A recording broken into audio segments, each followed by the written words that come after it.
ಕಾರ್ಯಕ್ರಮಕ್ಕೆ count down ಶುರುವಾಗಿದೆ. ಕಾರ್ಯಕ್ರಮಕ್ಕೆ ಸಕಲ ಸಿದ್ಧತೆ ನಡೆದಿದ್ದು ಪ್ಯಾಲೇಸ್ ಗ್ರೌಂಡ್ನತ್ತ ಅಭಿಮಾನಿಗಳ ದಂಡು ಹರಿದು ಬರುತ್ತಿದೆ. ಅಪ್ಪು ಸ್ಮಾರಕಕ್ಕೆ ಪತ್ನಿ ಅಶ್ವಿನಿ ಹಾಗೆಯೇ ಗಂಧದ ಗುಡಿ ನಿರ್ದೇಶಕ ಅಮೋಘ ವರ್ಷ ಆಗಮಿಸಿ ವಿಶೇಷ ಪೂಜೆಯನ್ನ ಸಲ್ಲಿಸಿದ್ದಾರೆ. ಅಪ್ಪು ಸಮಾಧಿಗೆ ಪೂಜೆಯನ್ನ ಸಲ್ಲಿಸಿದ್ದಾರೆ. ಪತ್ನಿ ಅಶ್ವಿನಿ ಪುನೀತ್ ರಾಜ್ಕುಮಾರ್ ಅರಮನೆ ಮೈದಾನಕ್ಕೆ ಆನಂತರ ತೆರಳಿದ್ದಾರೆ. ಅಲ್ಲಿ ಪರಿಶೀಲನೆಯನ್ನ ಮಾಡಿದ್ದಾರೆ. ಯಾವ ರೀತಿಯಾಗಿದೆ ಸಿದ್ಧತೆ ಅನ್ನೋದ್ರ ಬಗ್ಗೆ ಸಂಪೂರ್ಣವಾದಂತಹ ಪರಿಶೀಲನೆಯನ್ನ ಮಾಡಿದ್ದಾರೆ. ಈಗಾಗಲೇ ನಾವು ಗಮನಿಸ್ತಾ ಇದ್ವಿ, ಕಂಠೀರವ ಸ್ಟುಡಿಯೋದಲ್ಲಿರುವಂತಹ ಅಪ್ಪು ಸಮಾಧಿಗೆ ಈಗಾಗಲೇ ನಮನವನ್ನ ಸಲ್ಲಿಸಲಾಗ್ತಾ ಇದೆ. ಪೂಜೆಯನ್ನ ಮಾಡಲಾಗಿರುವಂತಹ ದೃಶ್ಯವನ್ನ ನಾವು ನೋಡ್ತಾ ಇದ್ದೀವಿ. ಆನಂತರ ಅಲ್ಲಿಂದ ನೇರವಾಗಿ ಅರಮನೆ ಮೈದಾನದಲ್ಲಿ ಇವತ್ತು ಗಂಧದ ಗುಡಿ ಪ್ರೀ ರಿಲೀಸ್ ಈವೆಂಟ್ ನಡೆಯಲಿರುವ ಹಿನ್ನೆಲೆಯಲ್ಲಿ ಅಲ್ಲಿ ಹೋಗಿ ಸಿದ್ಧತೆಗಳ ಪರಿಶೀಲನೆಯನ್ನ ಮಾಡಿದ್ದಾರೆ. ಇನ್ನೊಂದು ಕಡೆ ಅರಮನೆ ಮೈದಾನದಲ್ಲಿ ಎಲ್ಲಾ ರೀತಿಯಾದಂತಹ ಸಿದ್ಧತೆಗಳು ನಡೀತಾ ಇದೆ. ಈಗಾಗಲೇ ಕಾರ್ಯಕ್ರಮಕ್ಕೆ ರಿಹರ್ಸಲ್ಗಳು ಕೂಡ ನಡೀತಾ ಇರುವಂತದ್ದು. ಇವತ್ತು ಸಂಜೆ 6 ಗಂಟೆಯಿಂದ ಗಂಧದ ಇವರು ಅತಿ ಕಡಿಮೆ ಇನ್ವೆಸ್ಟ್ಮೆಂಟ್ ಅಲ್ಲಿ ಪ್ಯಾಕರ್ಸ್ ಅಂಡ್ ಮೂವರ್ಸ್ ಬಿಸ್ನೆಸ್ ಶುರು ಮಾಡಿ ತಿಂಗಳಿಗೆ 5 ಲಕ್ಷ ಸಂಪಾದನೆ ಮಾಡ್ತಾರೆ. ಇವರಿಂದ ಕಲಿಬೇಕಾ? ಫ್ರೀಡಮ್ ಆಪ್ ಅನ್ನ ಈಗಲೇ ಡೌನ್ಲೋಡ್ ಮಾಡಿ. ಪ್ರೀ ರಿಲೀಸ್ ಈವೆಂಟ್ ನಡೆಯಲಿದ್ದು ಬೆಂಗಳೂರಿನ ಪ್ಯಾಲೇಸ್ ಗ್ರೌಂಡ್ ನಲ್ಲಿ PRK ಪ್ರೊಡಕ್ಷನ್ ನೇತೃತ್ವದಲ್ಲಿ ಕಾರ್ಯಕ್ರಮ ನಡೀತಾ ಇದೆ. ರಾಘವೇಂದ್ರ ರಾಜ್ಕುಮಾರ್ ಅರಮನೆ ಮೈದಾನಕ್ಕೆ ಬಂದು ಸಿದ್ಧತೆಗಳನ್ನ ಪರಿಶೀಲನೆ ಮಾಡಿದ್ದಾರೆ. ಪುನೀತ ಪರ್ವ ಕಾರ್ಯಕ್ರಮಕ್ಕೆ 500ಕ್ಕೂ ಹೆಚ್ಚು VVIPಗಳಿಗೆ ಈಗಾಗಲೇ ಆಹ್ವಾನವನ್ನು ನೀಡಲಾಗಿದ್ದು ಅನೇಕರು ಭಾಗಿಯಾಗಲಿದ್ದಾರೆ. ಈಗಾಗಲೇ ವೇದಿಕೆ ರೆಡಿ ಆಗ್ತಾ ಇದ್ದು ವೇದಿಕೆಯ ಮೇಲೆ ಚೇರ್ಗಳನ್ನ ಹಾಕಲಾಗ್ತಿದೆ. ಅರಮನೆ ಮೈದಾನದ ಸುತ್ತಲೂ ಅಪ್ಪು ಅಭಿನಯದ ಸಿನಿಮಾಗಳ 30ಕ್ಕೂ ಹೆಚ್ಚು ಕಟೌಟ್ಗಳನ್ನ ಹಾಕಲಾಗಿದೆ. ವೇದಿಕೆಯ ಸುತ್ತಲೂ 8 ಕಟೌಟ್ಗಳನ್ನ ನಿಲ್ಲಿಸಿದ್ದಾರೆ. ದೊಡ್ಡ ಕಾರ್ಯಕ್ರಮವಾದ ಕಾರಣ ಭಾರೀ ಬಂದೋಬಸ್ತನ್ನ ಮಾಡಲಾಗಿದ್ದು 50,000ಕ್ಕೂ ಹೆಚ್ಚು ಅಭಿಮಾನಿಗಳು ಬರುವ ನಿರೀಕ್ಷೆ ಇದೆ.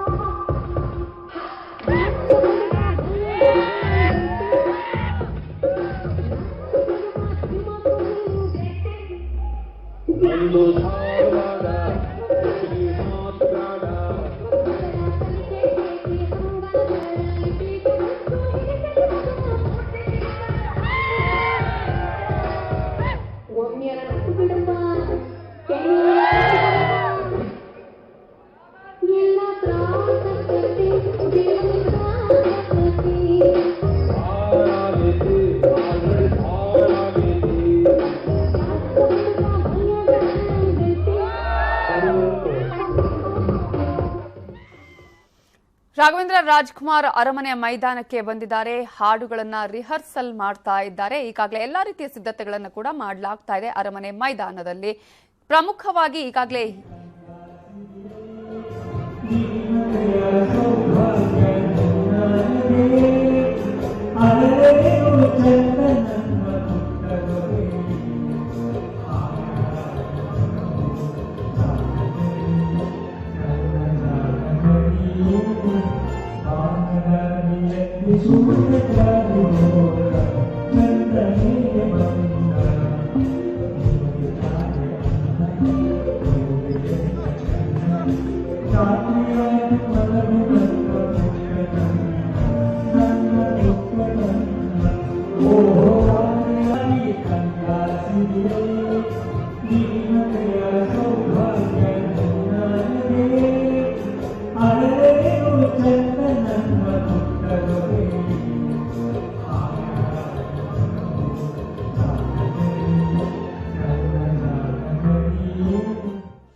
ಪುನೀತ ಪರ್ವ ಕಾರ್ಯಕ್ರಮದ ಹಿನ್ನೆಲೆಯಲ್ಲಿ ಪೊಲೀಸರು ಕೇಂದ್ರ ವಿಭಾಗದ ಡಿಸಿಪಿ ನೇತೃತ್ವದಲ್ಲಿ ಬಂದೋಬಸ್ತನ್ನ ಮಾಡಿಕೊಂಡಿದ್ದಾರೆ. 3 ಡಿಸಿಪಿಗಳು ಭದ್ರತೆಯ ನೇತೃತ್ವವನ್ನು ವಹಿಸಲಿದ್ದಾರೆ.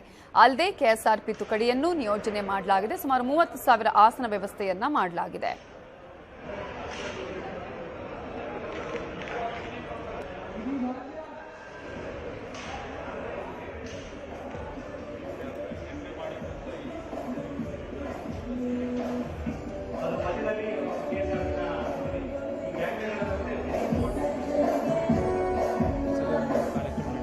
ಕಾರ್ಯಕ್ರಮಕ್ಕೆ ಸುಮಾರು 3 DCP, 14 ACPಗಳು, 60 ಇನ್ಸ್ಪೆಕ್ಟರ್, 180 PSIಗಳು ಹಾಗೂ 1400 ಜನ ಮೆನ್ನನ್ನು ನಾವು ಡಿಪ್ಲಾಯ್ ಮಾಡಿದ್ದೀವಿ.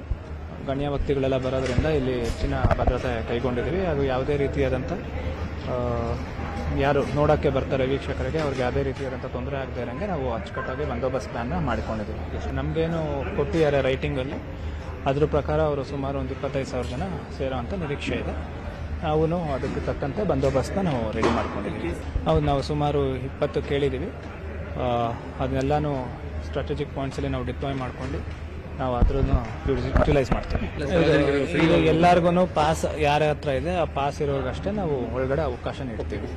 ಅವ್ರಿಗೂ ಅಷ್ಟೇ ಪಾಸನ್ನು ವಿತರಣೆ ಮಾಡಿದ್ದಾರೆ. ಆ ಪಾಸ್ಗಳಿರೋರ್ಗಷ್ಟೇ ನಾವು ಒಳಗಡೆ ಬಿಡ್ತೀವಿ. ಏನು VIP ಇದೆ ಹಾಗೂ ಜನರಲ್ಗೂ ನಾವು ಪಬ್ಲಿಕ್ಗಳಿಗೂ ಪಾಸ್ ವಿತರಣೆ ಮಾಡಿ ಅಂತ ಹೇಳಿದ್ದೀವಿ. ಅವರು ಮಾಡ್ತೀವಿ ಅಂತ ಹೇಳಿದ್ದಾರೆ. ಅದ್ರ ತಕ್ಕಂತೆ ನಾವು ಬಂದೋಬಸ್ತ್ ಮಾಡಿದ್ದೀವಿ. ಒಂದ್ಸಲಿ ಒಂದು ಕಾರ್ಯಕ್ರಮ ನಡೀತಿದೆ. ಆ ಕಾರ್ಯಕ್ರಮಕ್ಕೆ ಸುಮಾರು 3 DCP, 14 ACPಗಳು, 60 ಇನ್ಸ್ಪೆಕ್ಟರ್, 180 PSIಗಳು ಹಾಗೂ ಇವತ್ತು ಸಂಜೆ ಪ್ಯಾಲೇಸ್ ಗ್ರೌಂಡಲ್ಲಿ ನಡೆಯಲಿರುವ ಪುನೀತ್ ಪರ್ವ ಕಾರ್ಯಕ್ರಮಕ್ಕೆ ಈಗಾಗಲೇ ನಾವು ಹೆಚ್ಚಿನ ಪೊಲೀಸ್ ಬಂದೋಬಸ್ತನ್ನು ಈಗಾಗಲೇ ಮಾಡಿದ್ದೀವಿ. ಕಳೆದ ಒಂದು ವಾರದಿಂದಲೇ DCP ಕೇಂದ್ರ ವಿಭಾಗ ಶ್ರೀನಿವಾಸ್ ರವರು ಆಯೋಜಕರವರ ಜೊತೆ ಕಂಟಿನ್ಯೂಸ್ ಆಗಿ ಸಮಾಲೋಚನೆ ಮಾಡಿ ಯಾವ ರೀತಿ ಇಲ್ಲಿ ಶಾಂತಿಯುತವಾಗಿ ಯಾವುದೋ ತೊಂದರೆ ಆಗದಂಗೆ ಮತ್ತೆ ಟ್ರಾಫಿಕ್ ಕೂಡ ಯಾವುದೇ ಅಡಚಣೆ ಆಗದಂಗೆ ಯಾವ ರೀತಿ ಭದ್ರತೆಯನ್ನ ಕೊಡಬೇಕು, ಬಂದೋಬಸ್ತನ್ನ ಮಾಡಬೇಕು ಈಗಾಗಲೇ ಚರ್ಚೆ ಮಾಡಲಾಗಿದೆ. ಅದ್ರ ಪ್ರಕಾರ ನಾವು ಬಂದೋಬಸ್ತ್ ಕೂಡ ನಾವು ಮಾಡಿದ್ದೀವಿ.